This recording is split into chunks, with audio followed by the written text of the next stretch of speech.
You heard about people talking about dopamine detox, limiting their screen time, or even deleting social media completely. Well, that's actually what I did for the past 6 months. I still keep Instagram and TikTok because I'm making content there on a regular basis, but I logged off from my personal account because that account is where I spend most of my time on Instagram. I've talked about dopamine detox and limiting your screen time in my previous video, but there's some things that I don't really talk about, and it is quite important to address it. Because after a while, you start to get more and more curious about your friend. Probably your friend Jeff, and you're wondering how he's doing, or your friend Wilson if he has already broken up with his girlfriend or not, or probably your ex's life and you're wondering whether she has already moved on or not. So I logged into Instagram again for several stupid reasons. Number one was that I was experiencing some unfortunate events that made me stressed out, and number two, I was just mainly curious to see how my friends are doing right now. This is what happens after you logged into Instagram. Your friend stories started to pop out. Your explore page is just filled with new content that is tailored for your very own interest. See, social media is very good at this, and if you really pay a close attention, the algorithm just keeps you as long as possible on their platform. So as I say, you're the kind of person that like cars, so you started to watch some car content on Instagram, and Instagram kind of picked up on that. Oh, you like cars, so let me show you more car content so that you can stay on my platform for as long as possible, and I will probably sell you something that is related with car product or services, whatever that is, and I can make profit out of you. The most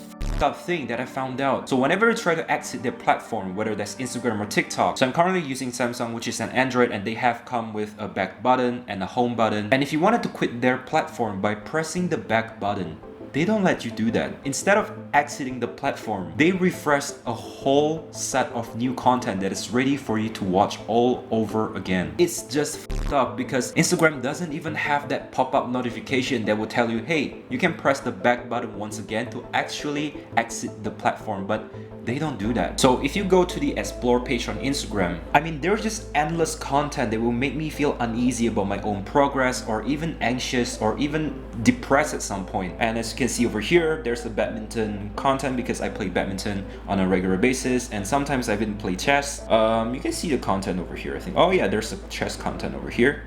See, I'm already distracted. It's literally that easy how you can get distracted from, just browsing through the explore page. I mean, some of the content even trigger me to relapse on my nofap journey, which is just fucked up. I feel like the more watch time that I spend on these kind of platforms, the less idea I have when it comes to making a script and recording videos, come up with the content just like this for you guys. And that is the truth. That is the real reason why I haven't been uploading consistently for the past several weeks. And I've told you guys this before, but TikTok and Instagram is just a marketing department for Pornhub, because it's literally impossible for you to just browse 1 hour on TikTok without coming across a girl dancing explicitly, right? Or a content that will trigger you to touch your pee-pee and then fap and ruin your nofap streak. I mean, these platforms are just filled with degenerate and garbage content, man. The content that I watch on the explore page, a girl dancing explicitly, or a guy posting his muscle at the beach, or even a 15-year-old kid that has made $100,000 a month consistently. So if I was feeling jealous, if I was feeling anxious, depressed, stressed, whatever that negative emotion, if I'm genuinely feeling this way, that means there are a lot of other people that is experiencing the same thing just like me, or even worse. And that person might be you that is watching this video right now. They keep on relapsing after watching a girl dancing explicitly on TikTok. They cannot really focus on their work, and they feel lazy because they have already destroyed their dopamine level, because they watch TikTok the first thing they wake up in the morning, before they go to work, before they do a harder task in their life. Because if you wake up and browse TikTok or Instagram first thing in the morning, it gives you a lot of dopamine in your body than the dopamine when you're accomplishing your work. So let's just put that aside and think of a bigger picture of this problem. This is studied by psychologists. The human brain naturally are more attracted to negative interaction, events, or emotion rather than positive emotions. Because not just social media, but if you really look at the news, they're sharing news with negative experiences, right? Disaster, inflation, stock price falling down. They use this little psychology trick for you to watch their content so that they can make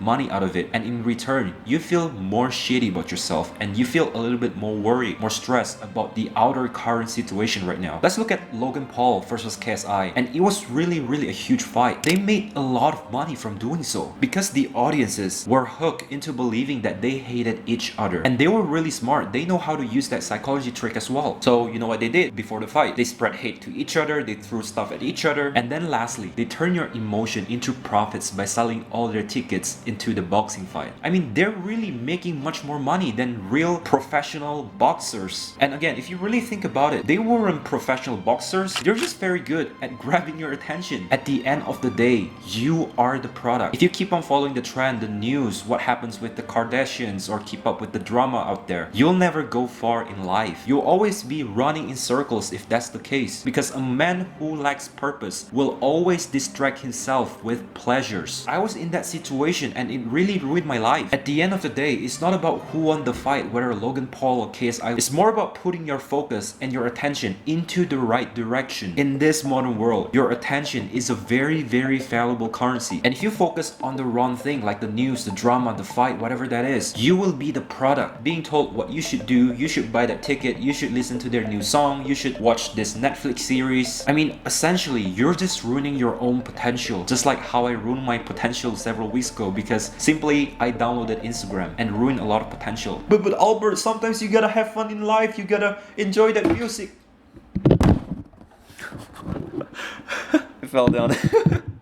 Alright, let me adjust the camera again. Sorry for the distraction, guys. Alright, should be good now, right? I hope so. I mean, sure, it's good to reward yourself once in a while, but I personally think as a man, you should always be on the run, going after what makes you feel alive. Basically chasing your purpose and becoming the best version of yourself. Because let's say, fast forward 50 years later, and you look at yourself in the mirror and then you look at your children. Would your children or even your grandchildren care about who won the Logan Paul versus KSI fight? Or the Kardashian family situation right now? Nobody would care. You wouldn't say to your children or even your grandchildren 15 years later when you're sitting in a rocking chair that you didn't regret spending your everyday life browsing social media, but rather you would share your story of how you actually faced hardships and adversities, how you built yourself, the things you had to do when you were chasing your purpose, being the best version of yourself, and to live a life that you, your children, and even your grandchildren deserve to live. So from now on, I want you to really think long term. Would you, your family, your children, or even your grandchildren will be proud when they're hearing your story? Remember, if you go easy in life, then life will be hard.